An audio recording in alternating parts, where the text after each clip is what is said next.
Ano tong mga to? Prosara ba o Antay?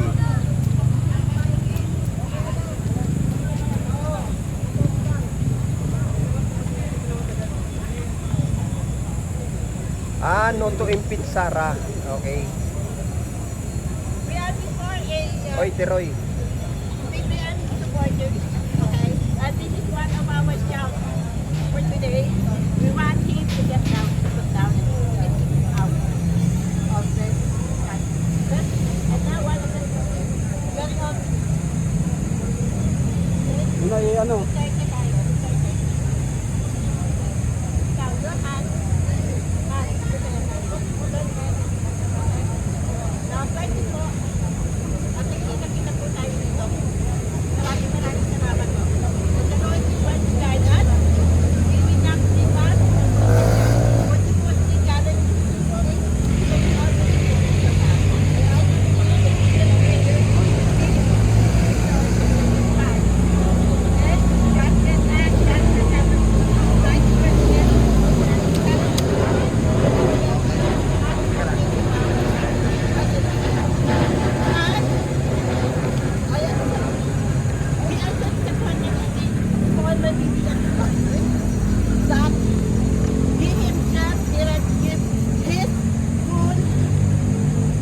of love to our country. And we are so much disappointed. That's why I brought this one. I bring this one that we have to shout out. Better resign the position of PDM. Please, sir, get out of Malacanang or else our brothers will quit something. That will not to happen. Even man, not even mind, even-minded people. But we are praying for the government of our country. Okay? We are not evil. We are supporting our Tayo sa gitna. Vice President. Okay? Our authorities will be successful. So very hot there, Mami. Dito tayo sa ano. Napakainit. Sa gitna. Yan. Wait Wait lang, Nay. Wait lang, Nay. Teka lang po. Wait lang po. Because Wait lang po. Wala pang mic. Wala pang mic. we are Baba konti yung ano yung parang konti. before. And I am one of the leaders in Luneta Calabao. And now we are here denouncing our support ever since how many years back. Listen, think of it. Considering the vice no, I don't think so. That's why we are here. We are representing different areas of the Philippines right now. If you don't mind, I want to tell you. I am from San Pedro, okay. Hindi ako matatakot. Hindi ako natatakot sa kanya.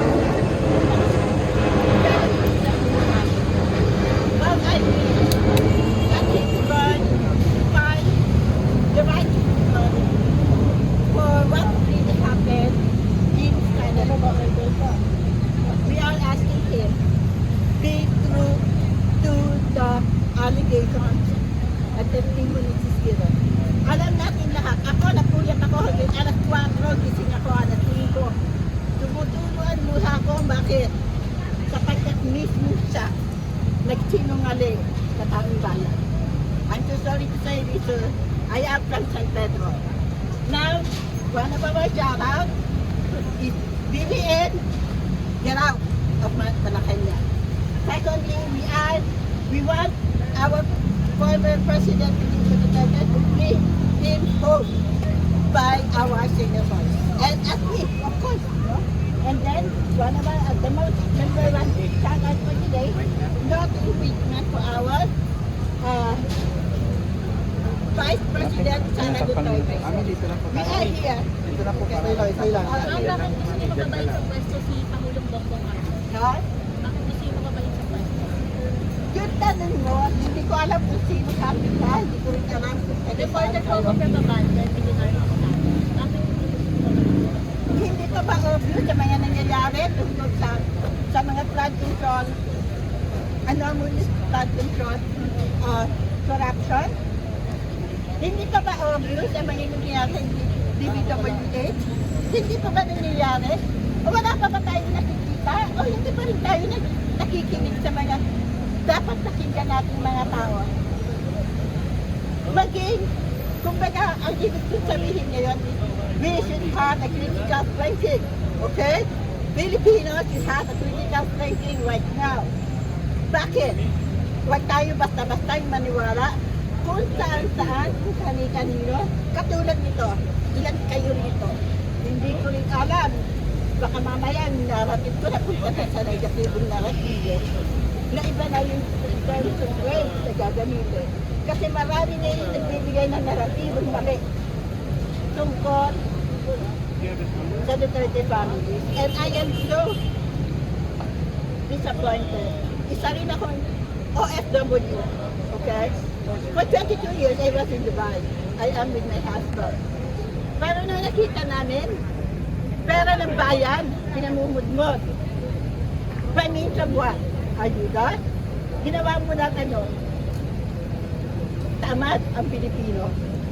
Ginawa mo tamad ang Pilipino. Bigyan mo ng western business o ng western trabaho ang bawat isa.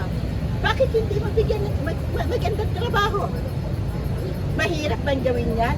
Marami na nagsasabi sa social media, di ba? Kaya pakinggan natin ang tama. Kung ako nakikinig pa rin naman sa mga dati mo na nagsasabi na may mga ka-edgy nandiyan. Okay. Pinakikinggan ko yun. Dami na wala ang nagsasabi na nagsasabi na pinakikinggan ko yung point nila. Pero hindi ko lang pinatawa. Ang pinakamasakit, bastos sila eh. Binabastos kayo, binabastos ako, binabastos tayo lahat. Na mga petty vloggers na yan. Na mga newscasters na yan. Gusto niyo ba kayo basta-basta na kayo bastusin? Gusto niyo? Sumagot nga kayo? Yes. Ayaw niyo sumagot. Ayaw niyo bastusin. Ako ayoko rin yung binabastos-bastos ako. Most especially if I talk about the truth, justice, and honesty, and most especially the liberty that people should have it. Okay? Now, maybe you are asking for this. What sign is this? This is Space PH. We are fighting for the right direction for election system. I hope and how I wish we should have this hybrid election system. Na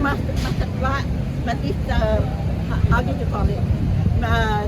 Alis, totally, kung hindi man maalis, mas mabawasan ang kasinungalingan ng COMELEC. Masakit. Kayo ba gusto niyo habang buhay na lang kayo sunod-sunuran ng mga taong ganyan, ng mga sinungaling tao? Gusto niyo ba? Siyempre hindi. Ako hindi. Lola na ako. Ilan ang apo ko? Okay.